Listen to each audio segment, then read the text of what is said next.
You are dialed in to the Deep Dive Report Show with Mike and Sam.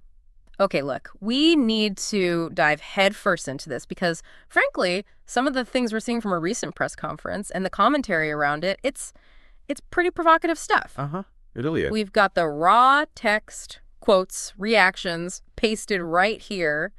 And our mission, as always, is to unpack it, try to figure out what's actually being said and what the sources think it implies. Let's get straight into it then, because the reaction we're seeing in our source material to this press conference, especially on China, Well, it's intense. intense is one word for it. Yeah, the source just lays into it, calls the whole thing pathetic, a cave and capitulation.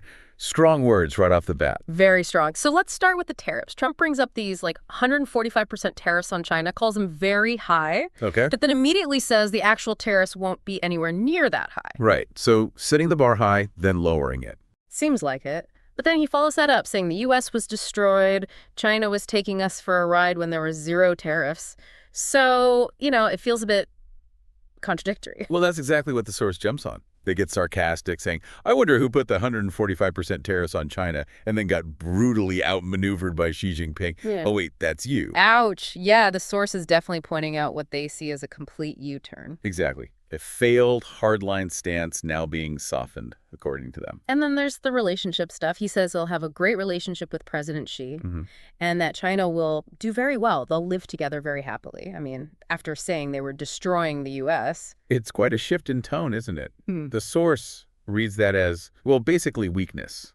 Like maybe the tough talk didn't work or the strategies changed completely. Yeah, what changed? And then he talks about maybe making a deal, but if China doesn't want one, he'll just set it. Okay. A bit vague there. And then comes this line that, well, it really made the source react. He claims they want to be part of the United States. Wait, China wants to be part of the U.S.? That's what he reportedly said. And the commentary we have just calls it pathetic, weak, and scared and very lethargic.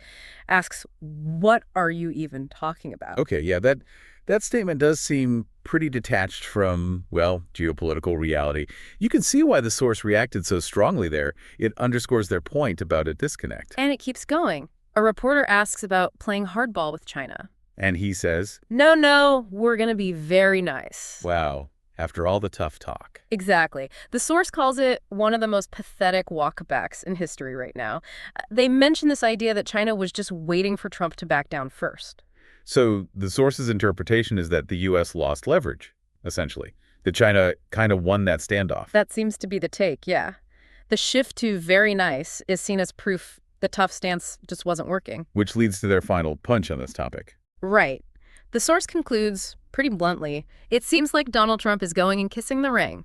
A really harsh assessment of this perceived capitulation. Okay, so that's China. But the source's critique doesn't stop there, does it? What about egg prices? Oh, yeah. The intensity carries right over. The source flat out accuses Trump of lying about egg prices. That's a specific claim. Trump apparently said the cost of eggs have come down by 93 and 94% since we took office. 93 to 94%. That's a huge drop. Huge. And the source says it's just false. He tells the story apparently about his first week, people screaming about eggs being up 500%. 500%. Yeah. And now, thanks to him, they're down 93, 94% and pretty much normally priced. And the source's reaction. They call him a massive liar. Say it just shows how utterly foolish he is. Their whole point is this is easily checkable, basic economic info he's getting wrong. Do they offer counter evidence? They do. They claim the price of eggs was highest this Easter than they'd ever been before, directly contradicting him. And they do the math, saying if prices dropped 93, 94%, that means eggs must have cost $84 a dozen before. $84. Yeah. Which the source just labels the most ridiculous lie after most ridiculous lie. So you see the pattern they're highlighting, statements versus perceived facts. It really hammers home their argument about, well, alleged misinformation. Yeah. Okay, what's next on the list? Jerome Powell. Yep, the Fed chair. The source reminds us first about Trump's history with Powell. You know, the social media posts. Right, calling him names. Yeah, loser, major loser, the nickname Too Late Powell, and apparently even talking about firing him. Okay, so establishing that baseline of hostility. Exactly. Because then, in this press conference, Trump says, I have no intention of firing Mr. President, none whatsoever. Never did. The press runs away with things. No, I have no intention of firing him. A complete 180 from calling him a loser and musing about firing him. Total 180. He even adds he just wants Powell to be a little more active in lowering interest rates. How does the source react to that flip-flop? Oh, they're scathing again. All right, tough guy, is how they put it, reminding him about the social media attacks. They basically imply this sudden support is fake. Fake. Or maybe strategic. Strategic is how they frame it. They suggest it's an attempt to manipulate the market again. Trying to talk the markets up by sounding supportive of the Fed chair he used to attack. That's the source's take. They wrap it up saying, it's pathetic, weak stuff like this that also, I think, sends a signal to the world that this is a not serious person right here. So, again, the source sees inconsistency, maybe manipulation, and reads it as a sign of weakness or lack of seriousness on the world stage. Precisely. It fits their overall narrative. Now let's shift to another really sensitive topic, the Epstein files. Right. That always gets a lot of attention. What happened there? Apparently, someone asked him directly when the files would be released. And his answer? According to the source, it was kind of deflective. I don't know. I'll speak to the Attorney General about that. I really don't know. Then he pivots. We've done the RFK. The Kennedy Martin Luther King is out there very shortly, so we'll find out. So talking about other files instead of the Epstein ones. Exactly. And the source immediately calls him out. Okay, that's not what you were asked, Donald. Yeah. You said the question was, are you releasing the Epstein files? They see it as clear avoidance. Okay, so avoidance. Does the source offer a reason why he might be avoiding it? Oh, they dive right in. They bring up accusations about Trump and Pam Bondi allegedly trying to spread conspiracies about the files. They rehash Trump's past connection to Epstein. The stuff that's been reported before. Yeah, quoting alleged comments like Epstein being a great guy who likes women on the younger side, that Trump partied with Epstein, mentioning his name on flight logs and depositions. Mm-hmm. They lay it all out there. So the source is drawing a direct link between that history and his non-committal answer about releasing the files now. Absolutely. They basically say, we knew you were never going to release the Epstein files. Strong claim. Do they offer anything else? Yeah, they mention this alleged incident with Trump and Bondi showing some right-wing influencers, a binder supposedly containing the full Epstein files. Okay. But the source claims it was just Epstein's phone list, not the actual files. They call the whole episode utterly ridiculous. So the source portrays it as not just avoidance, but active deception, potentially. That's the clear narrative from this source material, yes. Okay, moving on quickly.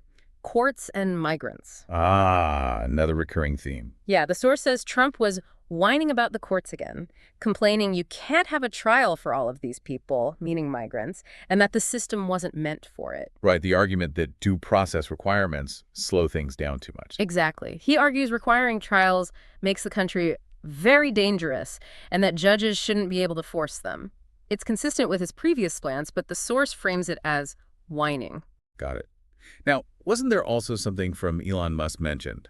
A different perspective. Yes, totally different angle here. The source includes comments from a Tesla earnings call where Musk apparently called the Trump tariffs a very bad idea. Okay, so pushback from a major business leader. Yeah. Musk said he thinks lower tariffs are generally a good idea for prosperity, advised the president to go lower, though he acknowledged it's the president's call. Interesting to include that contrasting view. What else? RFK Jr. Right. Just a quick point on RFK Jr. from a press conference. He apparently claimed certain neurological disorders, ADHD, Tourette's, narcolepsy, autism, didn't exist 100 years ago, and he'd never heard of them as a kid. And the source's response? Very blunt. Just, They did exist. A direct factual rebuttal. Okay, that brings us towards the end, right? Something about the stock market. Yes, the source wraps up with this point about the stock market doing surprisingly well, despite what they call horrible economic data. Okay, a disconnect there, too. And they connect it back to the tariffs. They mention a private J.P. Morgan meeting with bankers, oligarchs, where Treasury Secretary Scott Bessent reportedly talked about needing to walk back the Trump tariffs, calling them unsustainable. And the timing of this meeting. That's the key point for the source. It supposedly happened hours before Trump's press conference, where he hinted at softening the tariffs. So the source smells a rat. Absolutely. They suspect a lot of insiders, big hedge funds, private equity firms, knew what Trump was going to say before he said it. Implying. They state it plainly. Yet another example, in my opinion, of market manipulation. They call the whole situation, it's ridiculous. So raising serious questions about potential insider information affecting the markets, That's a strong closing point from the source. It really is. Wow. So we've covered a lot there. China, eggs, Powell, Epstein, courts, Musk, RFK Jr., potential market manipulation, all through the lens of this very critical source material. Yeah, the source's perspective is definitely consistent. They paint a picture of, well, inconsistency, alleged deception, walkbacks, and maybe even manipulation across the board. A lot for you, the listener, to think about. Absolutely. You've been listening to the Deep Dive Report Show. Definitely stick with us because we'll keep digging into this kind of material. Yeah, always important to look at the information, consider where it's coming from, and, make up your own mind. Couldn't agree more. So please do like, subscribe, hit that notification button so you don't miss our next deep dive. We'll be back soon. You'll catch us in the next breaking news.